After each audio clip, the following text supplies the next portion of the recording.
drink cinema. Cheers.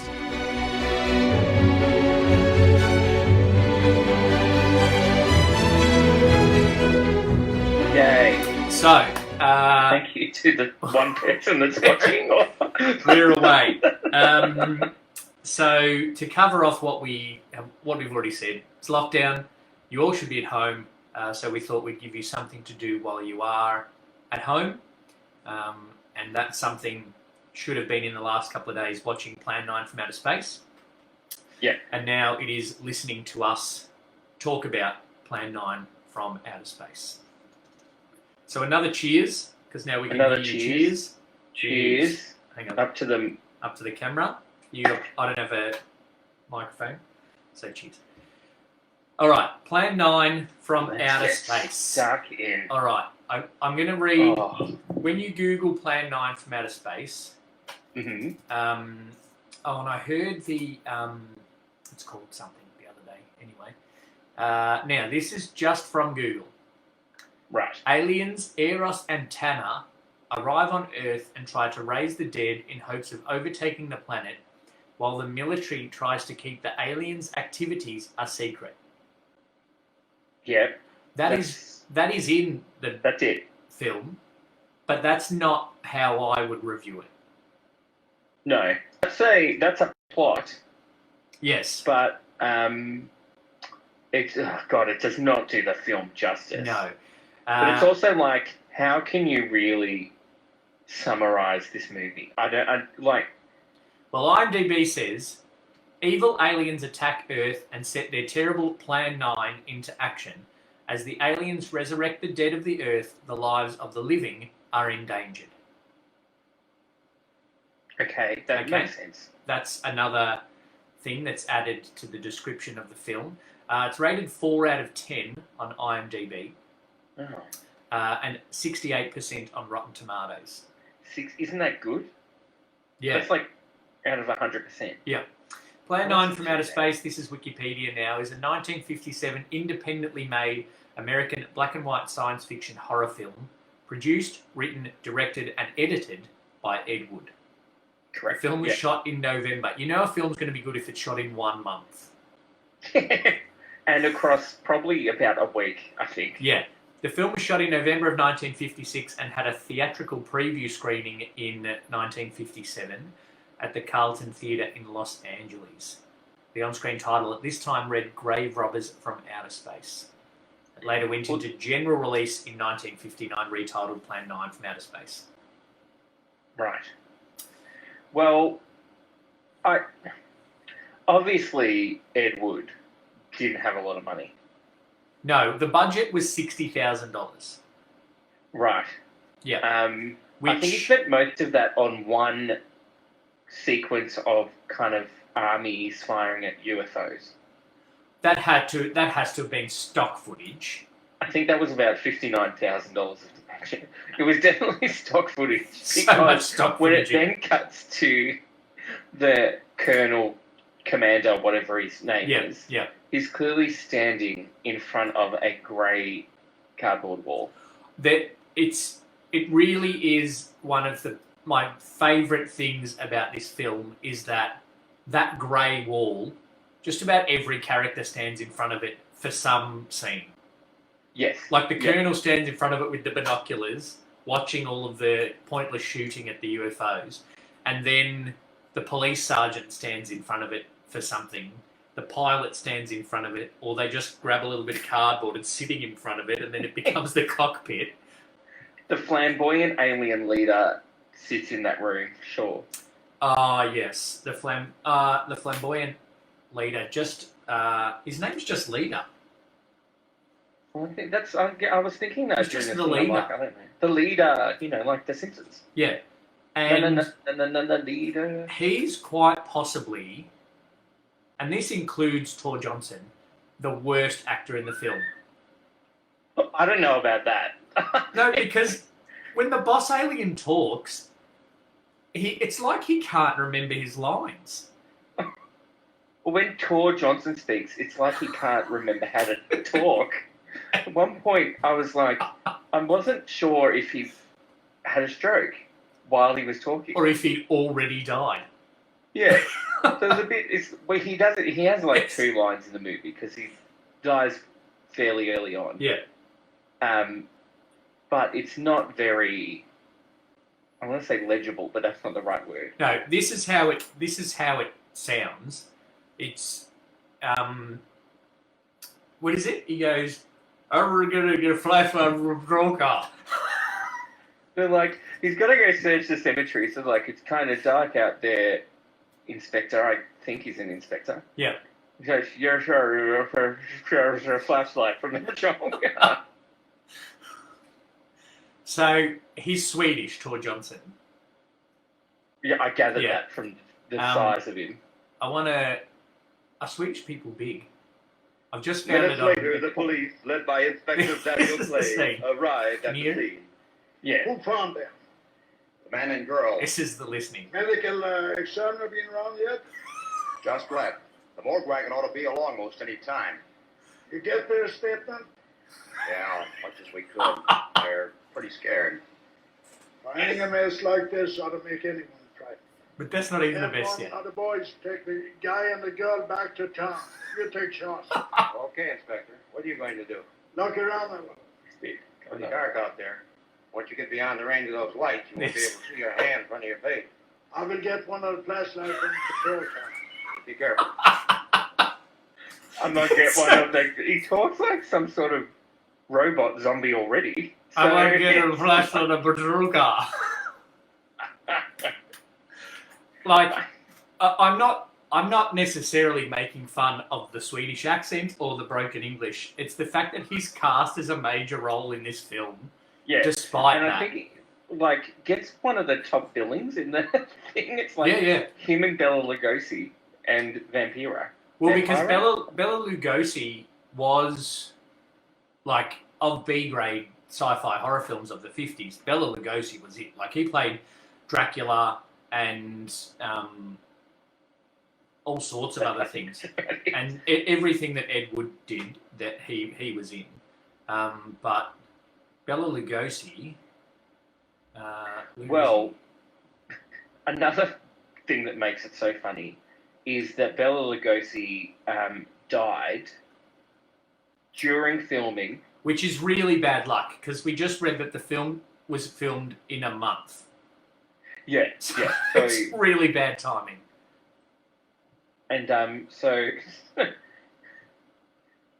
half of the movie, Bela Lugosi walks around like it's actually COVID times and he's sneezing into his elbow. Yep. So he's walking around like this. Yeah. Because it's not Bela Lugosi. Because they had to keep filming the film and he died, so they had to get somebody else to do it. And the somebody else that they got to do it was Ed Wood's chiropractor. Yeah. Not even like another actor? Not even a stunt double or anything, his body double or something like that. It was just a chiropractor. Yeah. Who doesn't get a credit, which is pity, because I think he's in most of the movie. It's also one of the reasons that we see the same shot of Bela Lugosi coming out of and walking back into the woods 3 times in the space of 10 minutes. And the same with when he goes into the house. Yeah. And walks in, and like not his house, which that scene we'll get to because it's just hilarious. Yep. But so when he walks in as the zombie into the man and wives who live next to the cemetery, their house. Yes, the pilot and his just wife. The 2 shots. That's exactly the same. So, but there are a few reused shots in the movie, which explains why it frequently goes from day to night and back again, day to night, back again. And when Criswell at the funeral, the narrator says, "The sunset of the day was the sunset of his heart." It's like, okay, it's sunset, it's about to be dark. And then the grave robbers come and it's full light. Yeah, so the grave robbers, when they're burying... the grave diggers, not the grave robbers. Grave robbers. Grave diggers, when they're burying the wife, yes, it's daytime. You have a funeral at daytime. That's somewhat normal. Yeah, yeah. Right? Only if you're burying Vampira do you have a funeral at night time. Yeah. So then then they're there and they're like, what was that noise? And they were going to leave. And then it shows Vampira. Oh, okay, Vampira. Anyone can comment and tell us if you reckon it's Vampira or Vampira. Maybe not. Say vampire, so wouldn't it like Vampira? Vampira. Okay, sure. Whatever. That's not the worst thing about the movie. Yeah. So that's not the integral part of the plot. That's on us. That's on us, not on Ed Wood. They're digging the grave, and then they're like, oh, what's that over there? And from behind the crypt, which she must have just got buried in, even though the funeral just ended, and they haven't finished digging the grave. She comes out of when they all come out of that tiny, tiny crypt from Bela Lugosi's funeral. They hold Bela Lugosi's funeral at night. Yeah, which he walked into traffic, and then the people come out and it goes, "It is such a tragedy. Why was he buried in the crypt and she was buried in the ground?"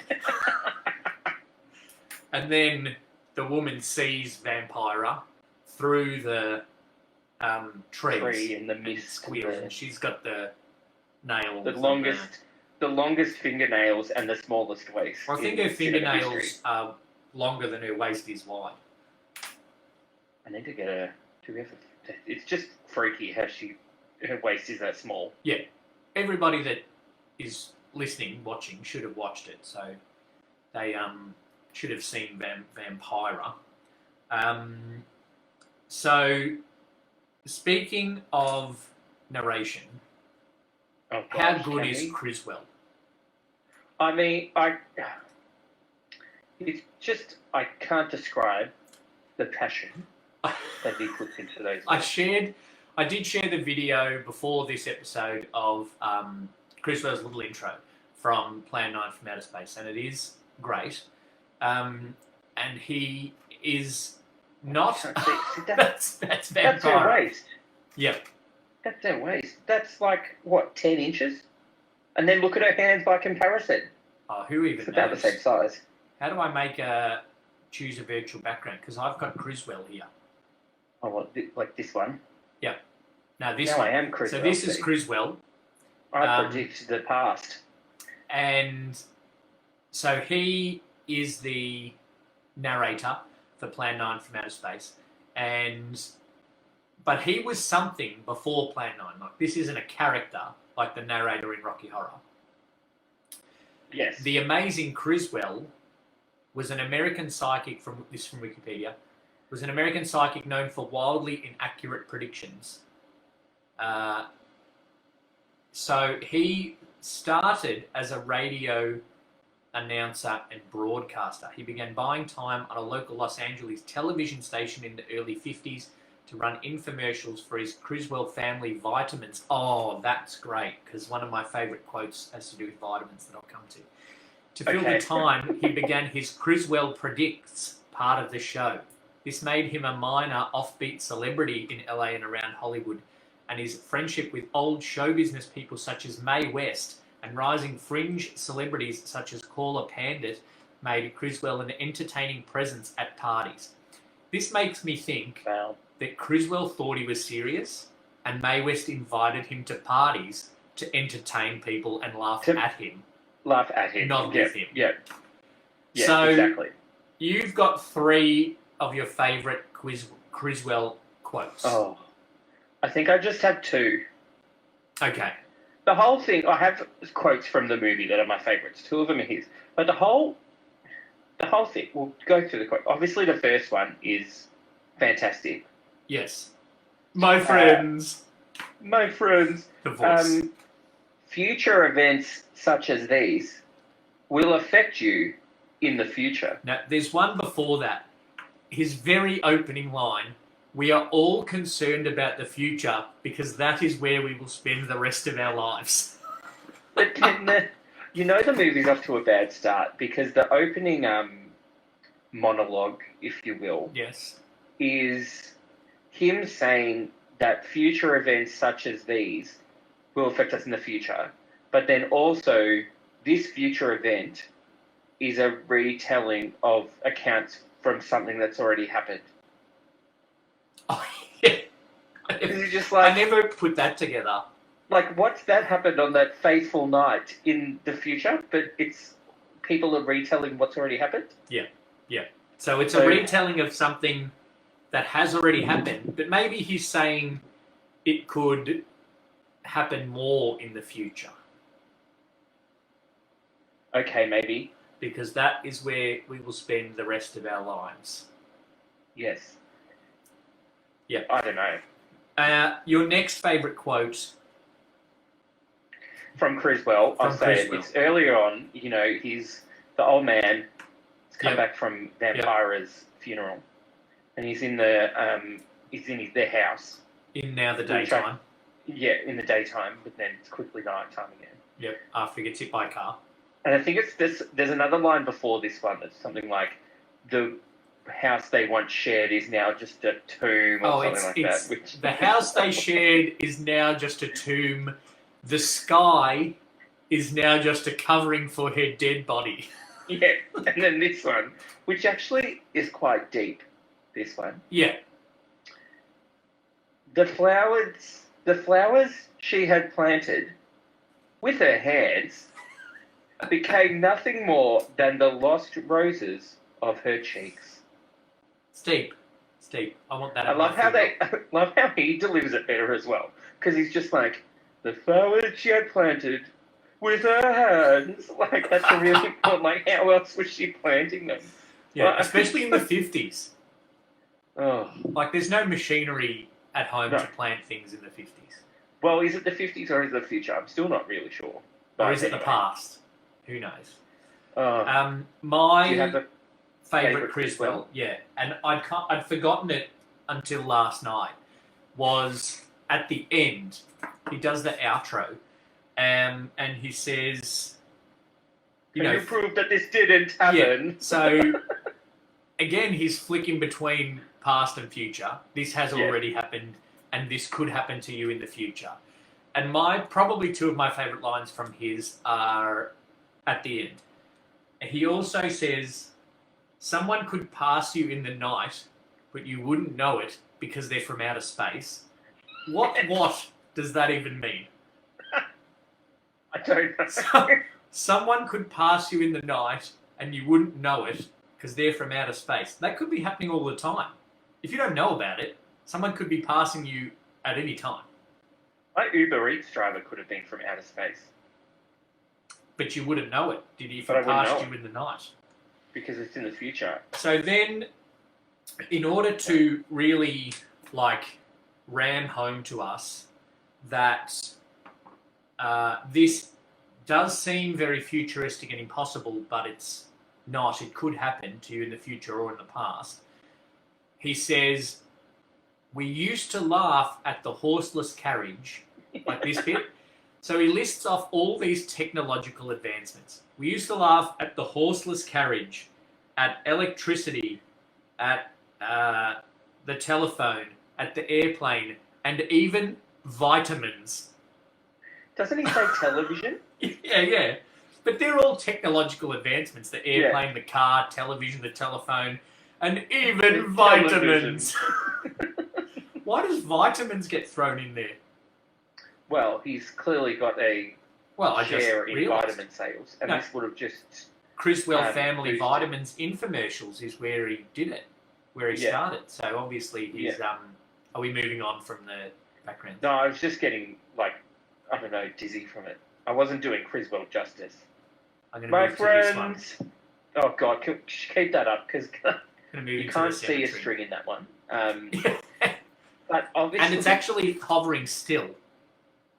Yes. Which it never does in the movie at any point. I'm going to move over here. So Criswell, if anybody listening or watching has seen the opening or the closing monologues of Criswell from Plan 9 from Outer Space and thinks they can do an impersonation, get in touch, because I want the intro from Two Drink Cinema to be done by Criswell. Oh, yeah. I think he might... Yeah, I think he's dead. He died in 1982, so well before either of us were born. Anyway. At the age of 75. Yep. One more thing on Criswell. Okay. I have one more thing on Criswell before we go. So it's all over the place, right? So Yep. his fame brought him appearances on the Jack Parr Show, which must mean something, which allowed him to publish his predictions in 3 publications of Spaceway magazine, as well as run a weekly syndicated newspaper article. We discussed syndication in our other episode. It means it's a newspaper article got picked up across the country. He later published 3 books of predictions, From Now to the Year 2000, Your Next 10 Years, and Forbidden Predictions. That was obviously the adult version. Yes. He recorded an LP, Your Incredible Future, featuring 84 minutes of his predictions in his own voice. I want it. God. I want it. It's a shame that both of our birthdays have already gone. Yeah. Okay. After Criswell's death, his longtime friend Paul Marco, who stars in Plan 9 from Outer Space, released Criswell's song "Someone Walked Over My Grave" on a 7-inch record. So Criswell wrote this song, "Someone Walked Over My Grave," and Paul Marco, who plays one of the bumbling cops in Plan 9 from Outer Space, released it. And it was... released Criswell's song on a 7-inch record, which was recorded by Criswell as a memorial song that he wanted released posthumously. Oh my God, so he creepy. wrote and recorded this song and said to the bumbling cop from Ed Wood's films, "Release this when I die." How weird is that? And it's about someone walking over his grave. Yeah. It's a bit strange, but I think so was Criswell. And one more thing, Mae West wrote and recorded a song called "Criswell Predicts" for her album The Fabulous Mae West. I'm going to have to listen to this at some point. I'm going to have to find the 84-minute LP. I'm getting it. Don't worry about it. I'm all over that. Speaking of bumbling cops... Yes? This Plan 9 from Outer Space could have been over a lot quicker if the cops weren't so incompetent. Well, I made a couple of notes about their incompetence. Are they meant to be the comic relief of the film? I don't know if they're meant to be like Keystone Cops and like that kind of thing, but I don't know. I don't know if they are. I don't know if Ed Wood was like, we need comic relief. No, I don't think... You probably didn't think about it that much. There's 2 police officers. There's the detective and Tor Johnson, the detective inspector who dies.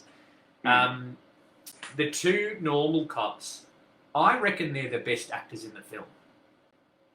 One of them is the one that's like the serious one. The least worse. The one that isn't Charles Boyle. Yes, yes, exactly. He's not bad. Like, he delivers his lines pretty well, but I don't know if it's that good or if it's like by comparison. I'm not saying he's a good actor. I'm saying he's the best actor in this film. Yeah, exactly. I don't know. So the one that looks like Charles Boyle from Brooklyn Nine-Nine, he is the one that released Criswell's creepy death song. Okay. His name is Paul Marco, and he starred as Kelton the cop, or Officer Kelton, in all of Ed Wood's movies. So he's the same policeman in every movie. Bride of the Monster, he plays Kelton. In Plan 9 from Outer Space, he plays Patrolman Kelton. In Night of the Ghouls, he plays Kelton. And then comes back. This is great, and shows the power of how terribly good this movie is. Okay, good. In 2009, there was a video for a series that was going to come called Kelton's Dark Corner. Oh, no. And it was this guy, Paul Marco, playing Kelton, an older, wiser, more resilient Kelton the cop, facing off against aliens, zombies, and monsters in the mean streets of LA in real life. So they've taken this character from these 1950s B-grade films and then put him in the 2000s. 50 years older than he is in, like, must be 90. to meet monsters and ghouls and stuff in the real streets of LA. That's bizarre. There's I just think so many bizarre things. my favourite incompetent police moment is, right, Oh, I think I know what you're going to say. the now detective guy who took over It took over when Inspector Tor Clay Johnson gets killed. Yeah. had a stroke mid-sentence. Has his gun out, right? Got my gun. I'm ready to shoot a zombie, a grave robber from outer space. I'm like, oh. Or a bobcat. Like, Yeah, I think a bobcat could have killed Tor Johnson. Yeah. Which also brings me to another funny line we'll get to. He's standing there with his gun and he's like, oh, my hat's in the way. So readjusts his hat with his gun. So he like pushes the peak out of the way. Then he's like, oh, got an itch on my shoulder. Better scratch my shoulder with my loaded gun. Yep. No, the better one, right? Oh. That he's just a town cop, right? He might not He's have like had a lieutenant. Yeah, but he might not have had a super amount of firearms training. You would think a colonel from the US Army or Air Force might have had better training. At the end, when there's the lieutenant, the pilot, and the colonel of the Air Force in the alien ship, just after they've been called stupid,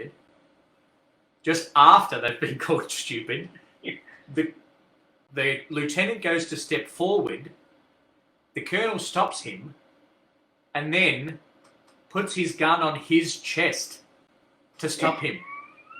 So he's standing there with the loaded gun, right? Yeah. I have to play the colonel and the lieutenant now. He's standing there with the loaded gun. The lieutenant goes to step forward, and the colonel goes, "No, just hold back. Hold that, or I'm going to shoot you." I'll shoot you." Just no firearms training whatsoever. It's really disappointing. I expected more from this. My other line, one of my favourite quotes from an incompetent cop. Yes. Which is quite hard to say, incompetent cop. So they've just rocked up at the cemetery again. Yes. So the car arrives in the daytime, and then they in the cemetery and it's nighttime. Yep. So obviously day night, but So the car driving the police to the cemetery. the police car arrives in the daytime. The morgue wagon, slang for obviously ambulance, arrives in the nighttime. Yeah. Yeah. Yes. Yeah. And they find Inspector Clay dead. Yes. By a bobcat, right? Then they have to work out. We're going to have to find out. Not the digger bobcat. No, a bobcat. Like a cat. Yeah, that's an American thing. In case we might have an American viewer. We might. But for Australians, it's not for digging up your backyard. Well, that's what I automatically thought in my mind. Which there would be a bobcat in a cemetery anyway. But hey, anyway, get off topic. So they're like, we're going to have to work out what's happening around here in the cemetery. Yes. And the quote is, I'm the head cop now. Yeah. It goes, I don't know, Clay's dead, murdered, and someone responsible. I'm pretty sure there's always someone responsible if it's a murder. If it's a murder, someone generally is responsible. That's that's what makes it a murder. Now, the cop has another one later.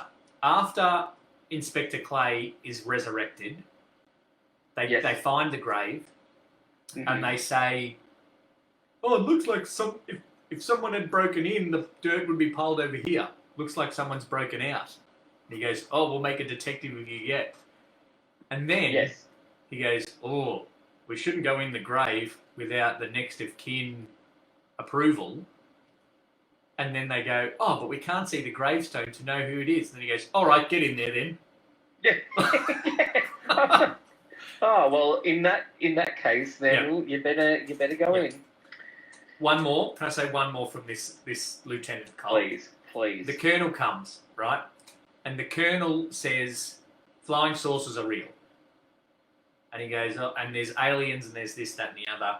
And then the lieutenant cop says, "I don't believe you I'm a policeman. I only deal in facts. But okay, let's look at it. Yeah. I can't believe you. I only deal in facts. But yeah, let's do it. Yeah. Well, let's which do is it. it? I'm fact, but Which hey, is it? I'm not busy. There's no murders or resurrections on. Let's go sort it out. And then the question comes up about the colonel in the scene before, where the general brings him into the office and says, "How long have you been in charge of saucer activities?" And he goes, "Oh, for a while." And then he goes, "And you know that we're saying there's no saucers?" I'm like, well, Yeah. you've put me in charge of saucer activity for the last 5 years. And his response is something like, "Well, if I didn't believe they exist, I wouldn't have a job." Something like that. Which is just like, well, that's smart. It's a fair point, because you've put him in charge of saucer activity and then have a go at him when he says he believes in saucers. Yeah. And saucers are real, so they go back to the town to find the ship that's made out of a metal that no one's ever heard anything like that before. And they go, dong, Yeah. dong, dong, dong. Dong, dong. I haven't heard of It's literally metal hitting metal. It's literally like I used to when I was a little kid. Maybe this is showing that I'm weird. Put my ear against the metal poles of the veranda at school and then knock it, and you could hear all the pings echoing up the pole. That's just what it sounds like. That's normal. Yeah. I don't care. Well, because it's a hollow metal tube. Yeah. So it's not like I've never heard anything like that before. I'm like, I've heard that all through primary school. Dong, dong, dong, dong. I had to see what each pole sounded like. Yeah. Is that what you did? Like, you went around to each pole and was like, ding, ding, oh, F sharp, ding, ding, oh, F. Yeah. Like, what? I don't know. I just did it. 30 years ago now. Don't ask me questions. Oh, Just gosh. remember that I did it. So, completely incompetent police, a completely incompetent armed forces who are like, we're going to put someone in charge of saucers, but there's no saucers. Yes, but then, but then also, with the aliens, at one point, 3 saucers fly out of the giant mothership that looks like a boob. Yes. And they fly out, and then... But then there's only 2 aliens on Earth. Yeah, no, but there's a little cutaway montage of flying newspapers at the screen that don't fly because obviously the $60,000 budget didn't include that effect. Saying, they're seen over DC, they're seen over New York. But the one we're focusing on is Eros and the lady. What's her name? Anna. I don't know, I can't remember. Tanner. Vanna? No, Tanner. She's a bit incompetent as well. Eros! Tanner. There's a quote from Eros later in the movie. Yeah. And it's something like, very 50s. It's something like, on our planet, women are to just repopulate the race. It's to enhance the race or something. Yeah. And not fight man's battles. Yeah. That whole last 15, 20 minutes of the film is just so American. It's just so, oh God, we actually haven't talked about why they're here. Let's all cram it into about 15, 20 minutes. Oh, yeah. That monologue by Eros, who is the campus alien you've ever seen, who's played by a man called Dudley Manlove. Yeah. He's the second campus alien. The campus alien is the leader. Yeah. But that... Because this is how he says goodbye.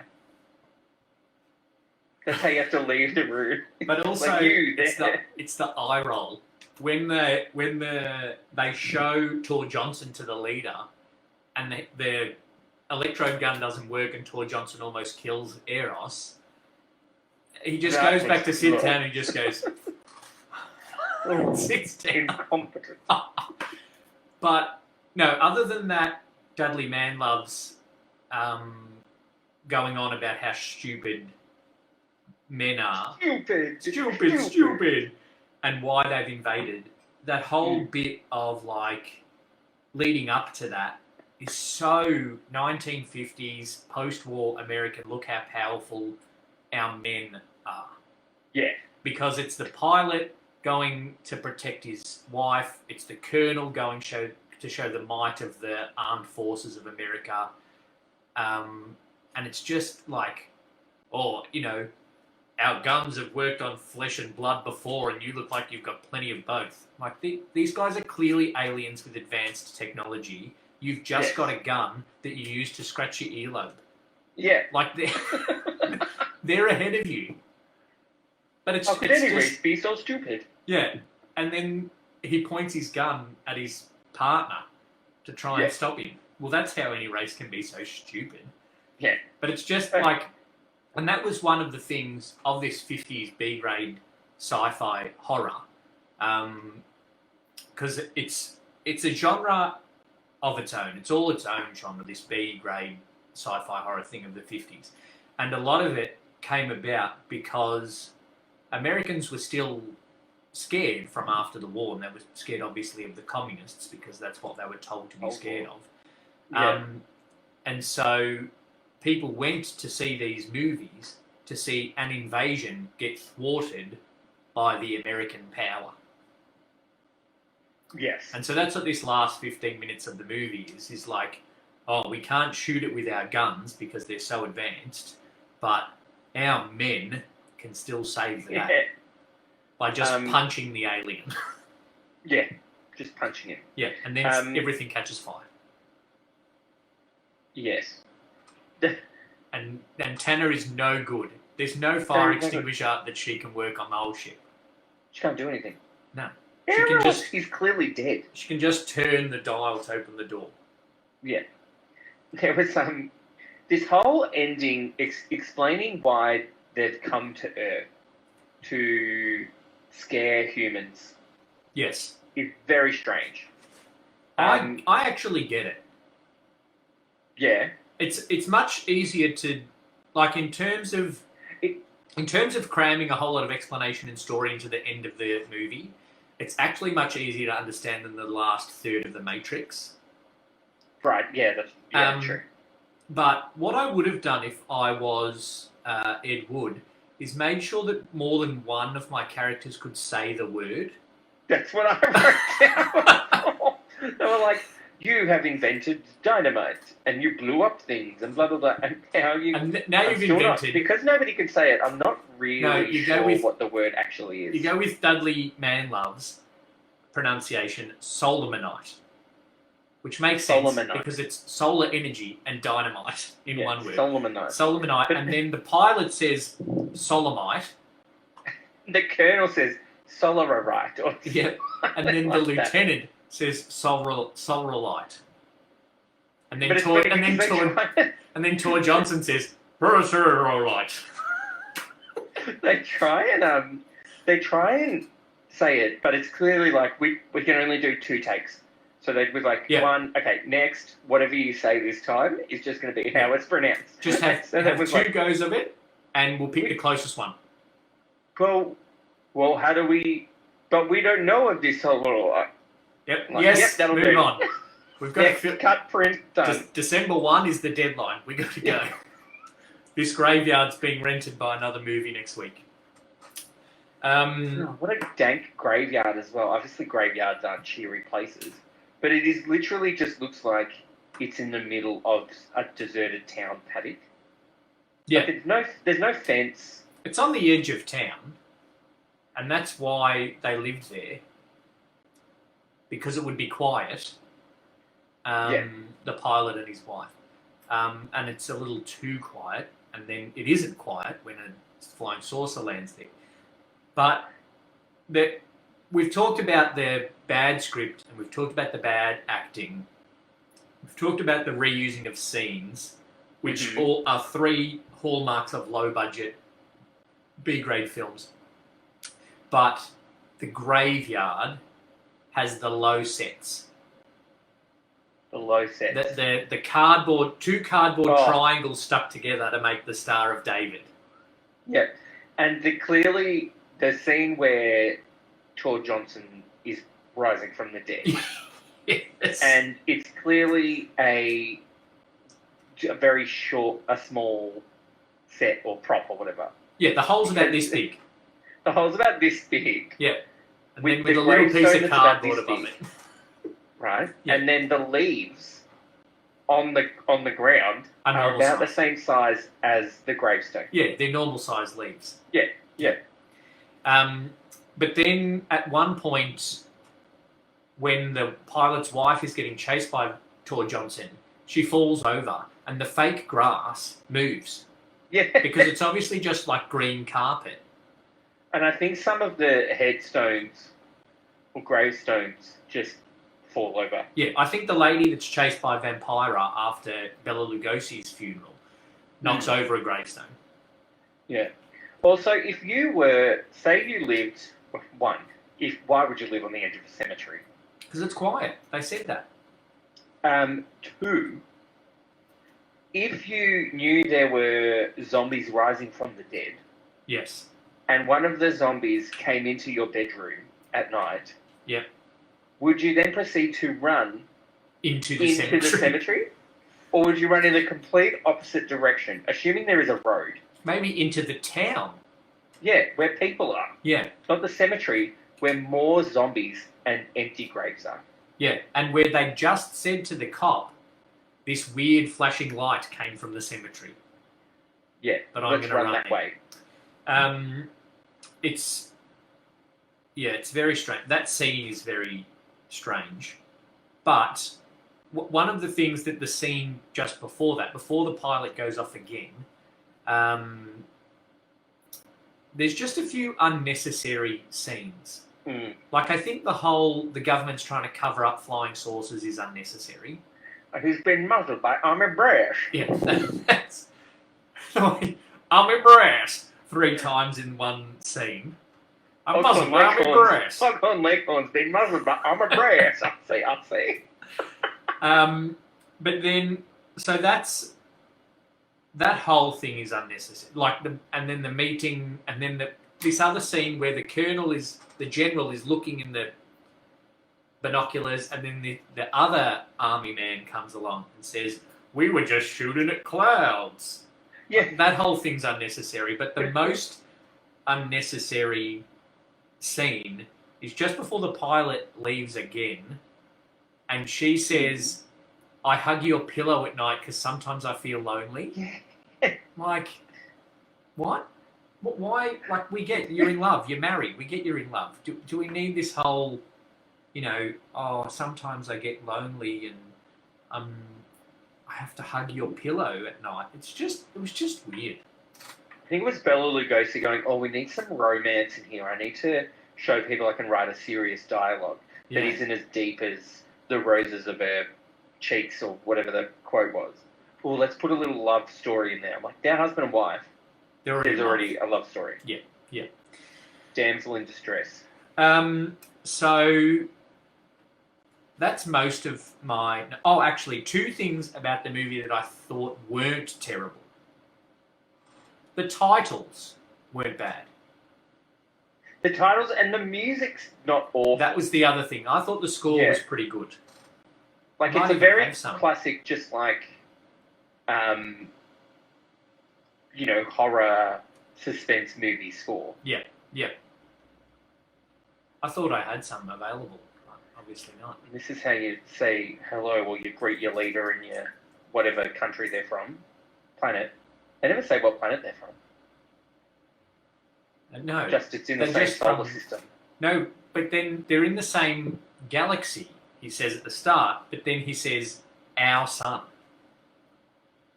Like, same solar system. Yeah. Galaxy has more than one sun. Milky Way. Yeah, they're all stars, which are all suns. Yeah. So he says we're in the same galaxy, but then he says our sun, like the same solar system. It's very confusing. They're from Mars. Let's just say they're from Mars. Yes, but they're humans, of course. Stupid. And they've got the dictarobitary. Dictarobitary. Or as you call it, the language computer. Yeah, because you're a stupid race who can't come up with a real name. We have this computer that translates languages. What should we call it? Oh, the language computer. I love as well that scene where they're listening to the message that's translated to English. Yeah. And some of the shots Edward chose to do was weird because it was just like, let's just focus on the general's facial reaction. Yeah. While he's listening to this thing, and some of the facial reactions were like, oh, like, what do you reckon of this one? Like, it's the start of the American power arrogance. He's like, oh, these stupid aliens. Let's have a listen to them. Yeah. Oh, dictatorobatory. Oh. And then the colonel is like, yeah, he's a dumbass. Yeah. But stupid. I'm going to keep saying it. It's so funny. But just the way that Dudley Manlove... It does make sense. If you could explode the particles of sunlight, yeah, you would destroy the entire universe. Scientifically, it makes sense. Scientifically? Yeah. Yeah, that's a word. Yeah. You did half a science degree. God. That was... anyway. Scientifically, it's correct. If you exploded the particles of sunlight, you would explode the universe. Yes. And everything the light touches is exploded. Yes, except for that shadowy place over there. Yeah. The elephant graveyard is the only thing that's left. The hyenas are the only thing that survives the Solomonite bomb. So then the hyenas are in charge. Yeah, Whoopi Goldberg, look out. She voiced one of the hyenas. I know, I didn't know that. I think I've gone through all of my notes. I have. Yeah. We talked, it's just so masculine at the end. Yeah. It's so masculine at the end. So good. We laughed at vitamins. Is it strange for one country to protect itself from another one? You have done this. Is it strange for one man to protect himself from another man? You have also done this. It's the whole cadence of how she talks. And Dudley Manlove is like, enough woman speaking. Yeah. You're That's just not what here you're to for. procreate with me on this Plan 9. Yeah. You know what I want to do? Marvel. You know Marvel, right? Yes, I do. Marvel. Yeah. Marvel is all about the mini-series. On Disney Plus now. Yep. I want an 8-part Disney series. Plans 1 through 8. Plans 1 through 8. Yeah. But I they want to know failed. what plans 1 through 8 were and why they didn't work. Also, if you had, say, 10 plans, 10 is a good number of plans to have. Yes. Right? If you had 10 plans and you were the leader of this entire alien race, and Eros came to you and said, we tried Plan 9, wouldn't you already know what Plan 9 was off the top of your head? Oh, yes. Oh, yes. The resurrection of the dead. The resurrection of the dead. But he's the one I said before. It sounds like he can't remember his lines because he goes, oh, yes, the resurrection of the dead. At least you can say resurrection. So, Plan 9, hilariously awful. So bad it's good. So wrong it's right. I don't know how to sum it up. So bad it's good that it features in a Seinfeld episode. Yes. Like in the episode The Chinese Restaurant, Jerry's very keen to get to the cinema because they're showing Plan 9 from outer space and he wants to see it. He says, the worst movie ever made. And he even says, he goes, this isn't Plans 1 through 8 from outer space. This is Plan 9. This is the one that worked. But then it didn't work. No, but they did manage to resurrect the dead. But if it wasn't for the pilot punching Eros, then the whole world wouldn't have been saved. True. And then we wouldn't be here to talk about it because our stupid scientists would have destroyed the entire universe with a solar light. That's right. Yeah, that's true. And I wouldn't have just got a text from the Department of Health to say, are you going to get your jab? Is that what they're saying? No, it's... You went to an exposure site. It's, have you been to Footscray Market recently? Like, no, I have not. Yeah, I haven't either. Good. Anyway, that's completely off topic. That can sum up the end of Plan 9. That's enough. 2 out of 10. 8 out of 10. Well, I think this is why it's got a 68% on Rotten Tomatoes, because people now watch it and enjoy it because it's awful. Yes. Like and another movie we'll have to watch down the track. Maybe we'll do this kind of thing for our next live, Robot Monster. Robot Monster, which, in my opinion, is worse than Plan 9. Oh, I don't know now. Robot Monster. So that's the alien monster robot that is clearly a man in a bear suit with a old school scuba helmet. Diving helmet, and the bunny ears that I had on my little 34 centimetre TV in my bedroom in the 90s. Yeah. So maybe our next live we'll watch Robot Monster. Okay.